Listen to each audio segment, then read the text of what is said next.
Joining us now from the nation's capital is Idaho Representative Russ Fulcher. Congressman, I really appreciate you joining us. So we just saw the defense wrap up their really defense of the president so far. They kind of came out, they finished their 3 days of arguments. What's been your response so far to the way that they've handled this process? I think the defense has done a very good job. They were much more concise than their Democrat counterparts, and they, I think, did a very good job of supporting the president's position.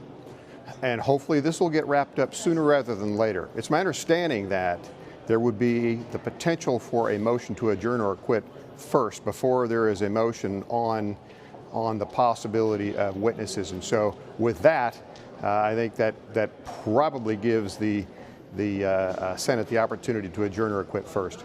So they will have that option then, as you said, and it will require a simple majority, 51 votes. As of right now, Republicans have a 53-47 majority, so they do have the power really to do that if they want. But we've also heard that some of the senators, for example, Mitt Romney, say that maybe someone like John Bolton should come in and testify. And we've heard some talk behind the scenes that there may be kind of a tit-for-tat type of witness demonstration, whether or not a witness will come in and testify for Republicans and in exchange Democrats will get one. Is that something that you'd like to see, or do you think that senators should just kind of play this process with the cards that they have right now? I've actually taken a different viewpoint on this from the beginning. I felt it would have been smart to have witnesses, but for a different reason, to get to the bottom of all this. The whole impeachment ploy has turned into a weapon. And the only way to really stop that, from my perspective, is to get the bottom of the situation, bring in those truly responsible for all this, and tear it down and identify exactly who did what, how did this come about, and make sure that it never happens again. I know that's probably not going to happen, and it's my understanding that if there is a motion for witnesses, it won't just be one person. It won't just be John Bolton. There'll be some kind of a negotiation on a package for who is to come in.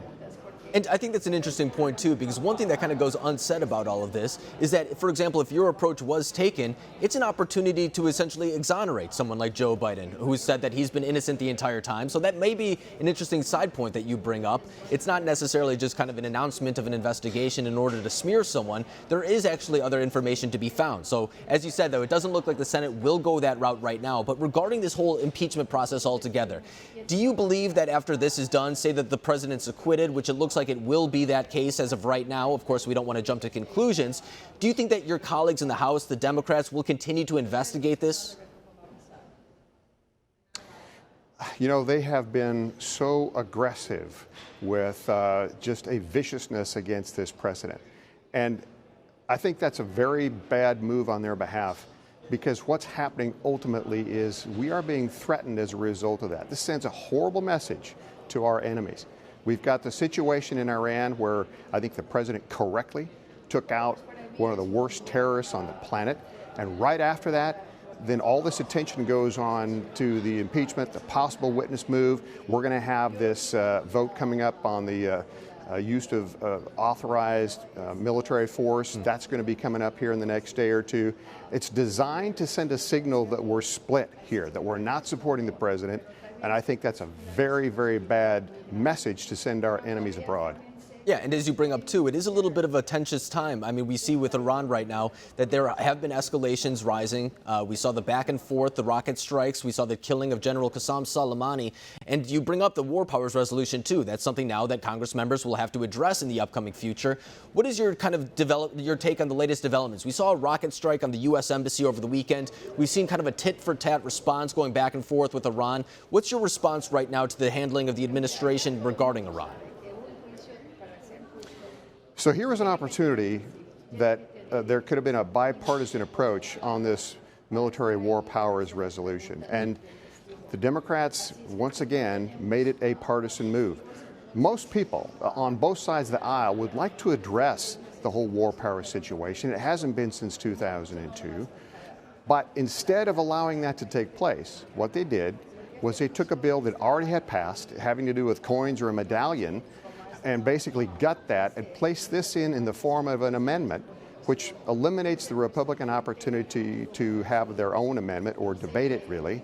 And so this is coming up in the form of a very partisan approach, and I think just in very bad faith. Clearly, it's a shot at the president. And oh, by the way, the timing allows him to do that right when this trial is coming to a peak. So it's clear what the Democrats are trying to do on that front. I think it's very sad. I think it's very unfortunate.